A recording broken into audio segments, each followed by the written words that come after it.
Welcome to the I Love Coaching podcast, the show where we help coaches, entrepreneurs, and leaders build businesses that create massive impact. I'm Adam Roach, alongside my incredible co-host, Jess Webber, and we're here today to bring you the best strategies, mindset shifts, and real-life success stories to help you level up in your coaching journey. Whether you're launching your coaching business, scaling to 6 or 7 figures, or just looking for inspiration to push through, this podcast is your go-to resource. We're bringing you expert insights, real talk, and actionable items every single episode. So if you're ready to take your coaching game to the next level, then let's dive on in. Why you keep chasing shiny objects? Y'all, we're going to talk about this today and how it's killing your success. That's because here's the thing. We know most of the listeners, most of the people that we engage with do not have a time problem. They don't even have a habit problem. What they have is they have a focus problem.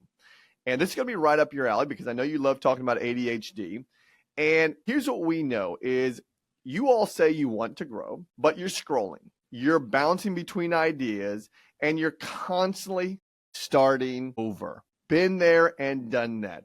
We call it diluted focus because diluted focus, Jess, we know gets diluted results, right? So if you're stuck and it's because you're addicted to distractions, and we're going to give you talking points on how to overcome this. Jess, guess what? wait, I know you're excited about this. Before we even get into this, I you know said you're excited something about that this. is, no, I am excited. You make fun of me and tell me not to say it, and then you say it for me. But I am excited about this conversation. I know I say I'm excited about every conversation we have. I know you are. But Yes. this is like my favorite part of the week because it's an opportunity to, one, spend time with you talking about topics that are near and dear to my heart, but also because it's an opportunity to serve others, teach others, which is truly my passion space. And so, but I want to stop before we go into talking points or anything else. The phrase that you said at the end of that is huge. If you're stuck, you're addicted to distraction.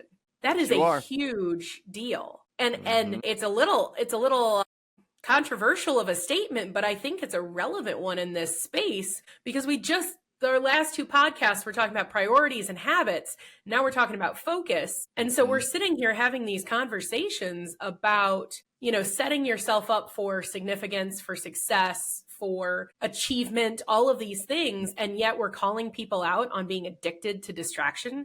I want to spend a second there. I think that's a big deal. Well, and this is going to land so well with our listeners today because of a few reasons. Number one, this came to me in the form of a church service this past weekend. And Seacoast Church, shout out, lead pastor Josh Surratt, talked about this. And he talked about what is going on in our world specific to the distraction space. And he talked about the rectangle object that is usually in your pocket. And he's talking about a digital detox is what he was talking about. But he went into many different conversations about we all want to move forward in our lives, but we are addicted to distractions. And he said something so beautiful that he said, and I'll go into a little bit of spirituality here. He said, if you understood distractions as the enemy, right? If you understood distractions as the enemy and how frequently the enemy is coming into your home, and he joked because clearly we're in the South here, and he said, I know many of you here in the South, and so I'm paraphrasing here, are very protective. And he said, if you had a robber coming into your house, would you let that robber come in? And we were all like, no. He says, no, you'd get your guns out and you probably blast that guy away, right? And he says, think about that, though. The distractions are the enemy coming in, and we let that robber come into our life every single day. And it is in many forms and fashions, though what he was talking about was the digital space and how the digital space is such a distraction. And he even referenced a book called The Digital Fast by Darren Whitehead. And I started reading that. I know you picked it up too. So I'm excited about this conversation. And let's dive into it. Well, By the way, That's some inside joke there for your listeners, because I love Jess, and I love, we have a great relationship to give each other feedback. And she loves to start the podcast by saying she's excited for these podcasts, and she always is. And so I told her before we started here, hey, you're going to say you're excited about the podcast, but don't say it today, because I want to say it today. So anyway, that's a little inside joke there. Hey, well, we had to break you of saying, welcome back, everybody, welcome back. And then now we have to break me about my excitement over doing a podcast, even though it's, like I said, my favorite time of the week. So let's stay focused. Since the irony of this is the fact that it's a podcast on focus. And totally true. Okay, we'll go into the first one. Okay, so we're talking about focus. And I think the biggest thing that we have to call out first is the lie that you are a successful multitasker. Nobody in the world is a successful multitasker. It is something that doesn't exist. And so I want to spend a minute talking about what it means to actually have focus, instead of saying that you're this multitasker where you're spreading your energy everywhere so that you don't actually have to commit to doing the one hard thing that you need to do to move yourself and your priorities forward. Well, I would almost take it the other way, right? Let's not talk about focus. Let's call it distractions, right? Because multitasking is exactly what it says it is. It's a distraction, because there's no such thing as multitasking. We have been taught that. And if we want to go back to Pastor Surratt, that is an enemy trying to come in here to steal your focus. And we allow that multitasking to come in. Here's the challenge with the multitasking that we've all learned and read about. Is what they call it, multi-shift or shift. What do they call it? Shift tasking? No, switch tasking, something like that. Task switching? Yeah, something like that. I was saying. I was trying to figure out where you're going with that. Task to task, and you can't do it. Ironically, I was just having this conversation with my son last night about the idea of going from being a child of God to a student to a tennis player to a family member to a friend, now has a girlfriend.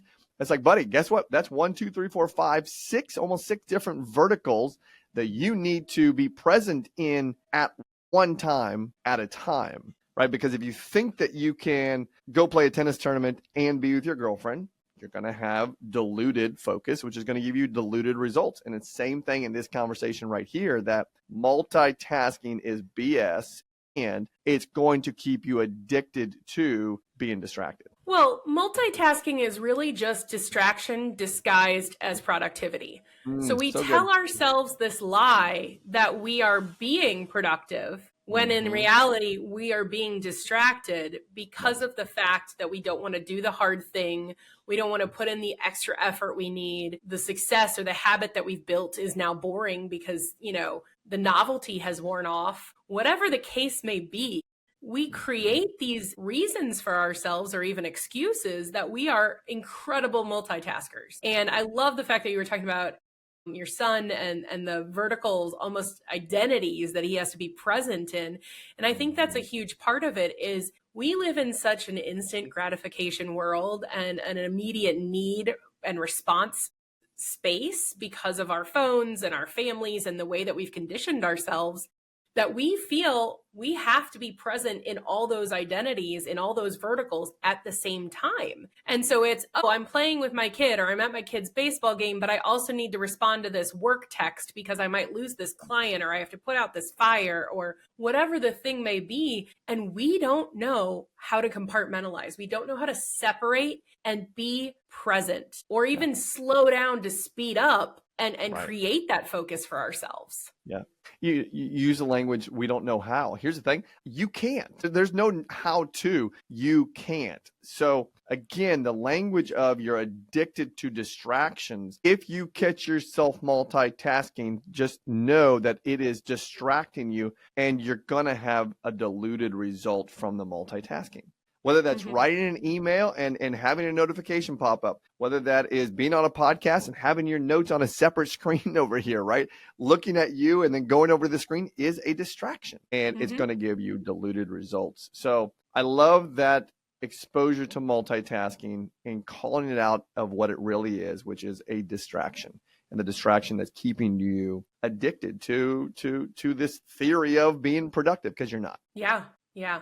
Well, and Mhm. it leads us kind of to our second point, which is the dopamine trap that so many of us Mm. fall into. And I know we've talked about it some, that upwards of like 75% of entrepreneurs have some level of neurospiciness or mental something. So that's Mhm. ADHD, that's autism, a bunch of different things. And this isn't a claim to diagnose. That's a study done asking entrepreneurs for their feedback, right? Right. And so if you look at that collectively as a whole, most people who are neurospicy, which my husband makes fun of me for that phrase, but I think it's more fun because I don't think it's a detriment or a negative. So spicy people like dopamine. They tend to be Mhm. even addicted to dopamine, right? And Mhm. so they fall into this trap of, oh, I'm going to go start my own business because that's going to give me this massive dopamine hit. Oh, I'm going to create a new brand. I'm going to create a new website. I'm going to launch. I'm going to get a client. I'm going to do all these things. And then when you start building habits to grow and have success, you get bored. And then the first thing that you do, because the novelty has worn off, the dopamine has worn off, is you go seek a new experience to give you that new dopamine hit. Yeah. And so when we look at people who are struggling with focus, you know, an outsider might call them lazy or inconsistent, but it's not inconsistency because of laziness. It's inconsistency because of addiction to distraction. It feels better in the moment to be distracted than it does to gain traction towards that goal, since we've had that conversation around traction and distraction. Right. Well, I'm going to lean into real life world. Dopamine. Let's go right to it. What is dopamine? First of all, the dopamine trap. The dopamine trap is exactly what you said. It's this feeling that something is happening, right? It is we all know what it is. It's this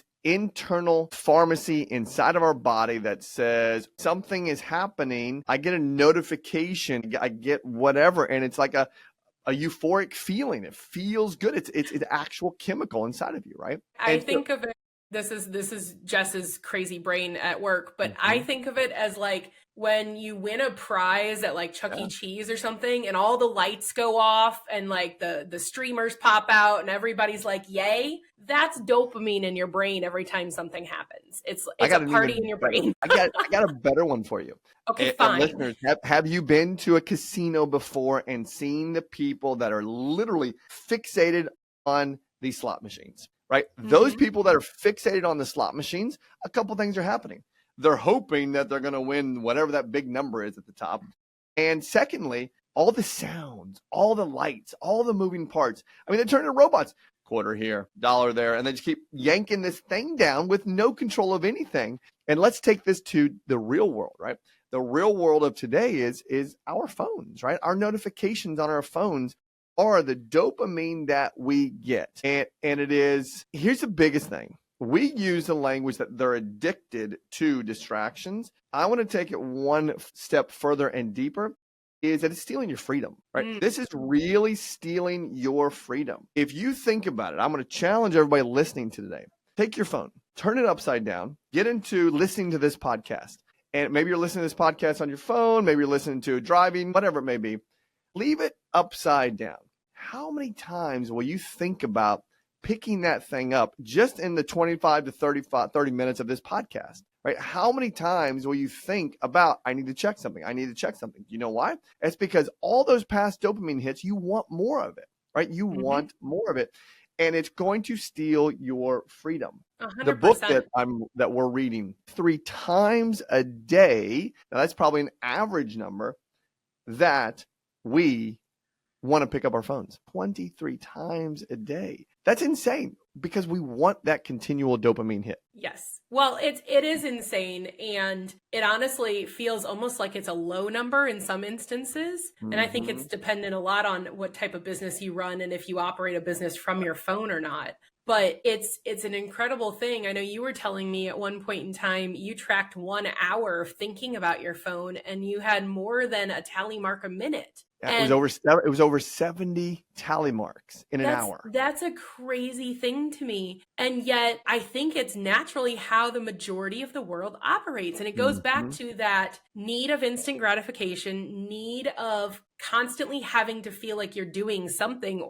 Because if you're not doing something, then you're probably failing. And yet creating space We talked about your calendar and creating space to learn and to reflect and to process. I think a lot of that lack of focus comes when you aren't being intentional there, because you feel like you need the novelty of new and you continue to dopamine seek and get distracted when you aren't spending that time being reflective, when you aren't being intentional. And so I'll challenge anybody, like you were saying, Adam, flip your phone over, turn it on do not disturb so you get emergency calls if you're really worried about something, but see how long you can go with intentional focus on the thing that is actually going to move your business forward or your goal forward, right? That priority that takes precedence over all of your social media, takes precedence over all of your emails, all of your text messages, all of your Snapchat notifications or whatever you're into these days. I don't know what the kids are doing. I don't have that tickety-tock thing or all whatever. Snap. Yep.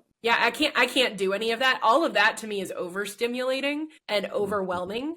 And of course, a massive time suck. And so, I want to lead into our third point of creating a short-term filter for yourself, because I think this is the thing that is a strategy for success that most people don't implement, because we're very good about thinking massively. Let's face it, most entrepreneurs are visionaries, so they're very good at thinking big and far out. And I think people struggle with creating stepping stones for success rather than trying to take big leaps. So I will challenge you to create a smaller filter, a 30-day filter, a 90-day filter, something that is time bound, that is shorter and smaller than your massive goal, and run all of your actions through that filter to say, is this moving me towards that shorter goal, that piece of the goal, right? Or is it a distraction? So picking up my phone, is it moving me towards my goal or away from my goal? Playing on tickety-tock, Snapchat, whatever, is that towards the goal or away from the goal? Because there's a time and a place for everything. Adam, you and I were talking about, we do research sometimes on Instagram to see what's trending to help grow the business. So to me, intentional research is different than doom scrolling. So there's always a time and a place for things if you can run it through your short-term filter. Yep. And as you're building this short-term filter, I want you to listen to your subconscious. And here's why. Your subconscious is actually telling you, is this the right thing or not? And you actually probably are overriding that subconscious because your subconscious knows that that isn't the right thing you should be doing, right? I know we've all experienced it. We've all stepped into that space before. Again, our audience has heard us ad nauseum talk about Alan, though when Alan gives us a menu and I walk into my pantry and I see something that I shouldn't, I can pick it up and eat it, or I can listen to the subconscious that says, you probably shouldn't, right? And walk out of the pantry. Same thing here is when you are creating this simple pathway forward and you're almost rewiring your brain here, right? We are rewiring the brain because we've allowed distractions for so long, and you may be successful in spite of yourself because of those distractions. But what if you create a simple little short-term path and listen to yourself and say, I've got to stay in this lane for a little bit longer. Nope, I can't pick up that phone because I heard it vibrate or ding, right? I can't check my email right now, so on and so forth. Stay in a committed space. It's hard, you all. It is very hard. So you've got to commit. I want to give a definition of this real quick. I had a mentor a long time ago give me this definition. I think I might have shared it on our podcast in the past, but I'm going to share it again. And it goes like this. Here's what the word commitment means. Doing the thing you said you would do. So in this case, whatever this 30, 60, 90-day filter is, doing the thing you said you would do long after the original mood you set it in has left you, right? So let's say you get off this podcast and you're like, okay, that was good. I'm not going to be addicted to distractions.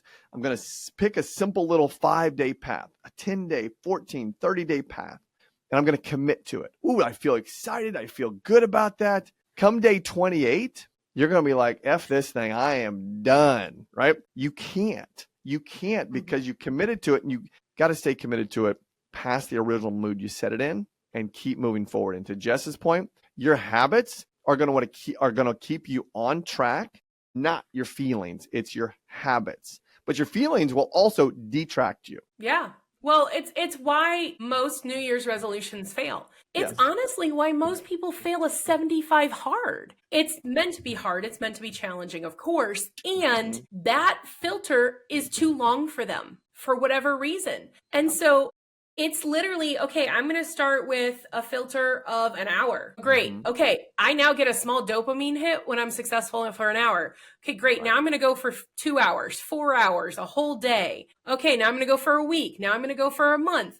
Like, the thing about this is it's not clear cut for every human because we are wired differently. And yet you can create a space where you can find success and give yourself bigger dopamine hits when you have the ability to filter and stick to the commitment as Adam defined it. And That's so true. when you sit there and create this filter and practice that habit and actually achieve the thing that you said you were going to do and stay committed, that dopamine hit is going to be far bigger than the doom scroll hit or the eat the cookie hit or the other hit that you were looking for that was a distraction from the goal. Well, and when you eat that cookie or you doom scroll, you feel like shit. I mean, you feel like, screwed up. You know better. That's your subconscious telling you to stay committed, right? You've got to do, y'all, it is hard. It is super duper hard, though. Challenge yourself for 24 hours. Challenge yourself for 48 hours. Get yourself some wins and let that, as Jess was saying, be your dopamine hit. And then start to remove yourself from being addicted to distraction. Yes, yes, and yes. Now, hopefully the listeners understand why I was excited about this conversation. Well, I want to give them the 4 things that Pastor Josh Surratt said here at the end of his service was simply, number 1, he said, detach, right? So if you feel that you are in a space of this addiction to distractions, detach from them. Right? Detach from them. And number 2 is discover, right? He said, discover what? Discover other things, right? So Jess and I were talking about there in a second ago, what other dopamine hits could you get? But discover, right? You've got to go discover these other things. Otherwise, you're going to turn into a robot. And it's the same soup reheated over and over and over. 3rd, he said, is delight. And I love what he said here because I'd never heard this before. And it's in the book that we were referencing. He says, delight equals JOMO, right? And instead of FOMO, JOMO, FOMO is fear of missing out. JOMO is joy of missing out, right? You're by being distracted, you're missing out on joy all around you. And again, if he was talking about that dopamine hit of the doom scrolling or just losing it, you're actually missing out on the joy of life around you, right? Whether that's friends, family, your environment, whatever it is. I mean, think about this. When's the last time you went to a concert or an entertaining event of some sort? Yeah. Watch how many people are recording it. Oh my gosh. I think it's so funny you brought this up because this was an entire event of my husband's and mine. We're like, why are you paying hundreds of dollars to watch an event through a little screen? It's right there. Move the camera. It's right there in front of you. Yes. I get it if you want to do it for the gram or whatever, but it's like the joy of missing out, right? Step into that delight space and rediscover, right, all the stuff about you. And the last one, gosh, what did he say? Oh my gosh, I'm missing the last one. Shoot, we're going to have to leave it as a cliffhanger because I can't remember what the last one was. Oh my gosh. But anyway, those 3, you can go to seacoast.org and go watch it. It was so stinking good what he said there. And just paying attention to being addicted to distraction is so powerful. So powerful, Jess. I'm glad we did this one. Well, it's the whole, be present where your feet are planted kind of thing. Be aware. And I love the JOMO. Like that's a new one that's going to live rent free in my brain for a little bit because it's such a great way to think about it. Instead of fear, it's joy. What are you missing when you're not present, when you're not focused and paying attention? I mean, it wouldn't be a podcast if we didn't drop Robert Kiyosaki's phrase of focus is follow one course until successful. Right. I think it's an important thing, though, not only to do that in your business, but in your life. Like it goes back to the verticals and what you were talking about with your son and everything. You have to be present. You have to be focused where your feet are planted. Where are you today? Where are you present so that you're not missing out on so much joy? Last one, I found the last D. So it was detach, discover, delight, and the third one is determine. Determine. Right? Okay. Determined. Either stay determined and or determine what specifically you want to do. Oh, so like you said, create a filter. Exactly. Be discerning or determine what you need to do there. I love that. Yep. So good. So Jess, you can land the plane any way you want to. This was a good conversation. Oh, I love this conversation. Listeners, we hope that it becomes something that helps you create your own filter or recognize where you need to focus and not be quite as distracted. And we'll challenge you to do the hard thing that is going to move you towards your goal, even if it's a short-term thing. So maybe it's a week, maybe it's a month, maybe it's a 5-day challenge. You know, I recognize that it's not always easy for people to step into a new space. And so for us, we even created a 5-day challenge to compress time and help people stay focused when building their coaching businesses. And so, you know, if that's something that's interesting to you, you can go learn more about that. And we would love to have you join us on our next challenge. And all of that information is at ilovecoachingco.com/challenge. And all that info is there.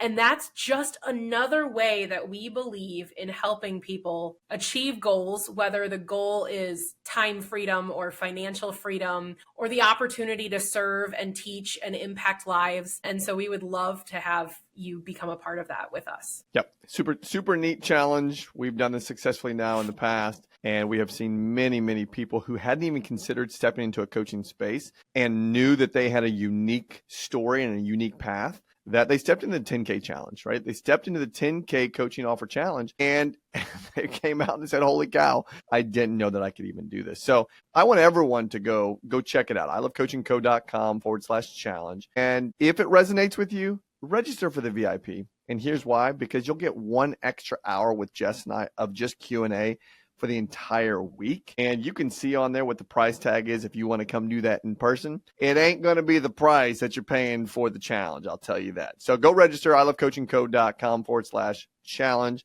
and check us out. Jess, that's all I have. Thank you, listeners. We'll see you next time. See you. Sounds good. See ya. Bye.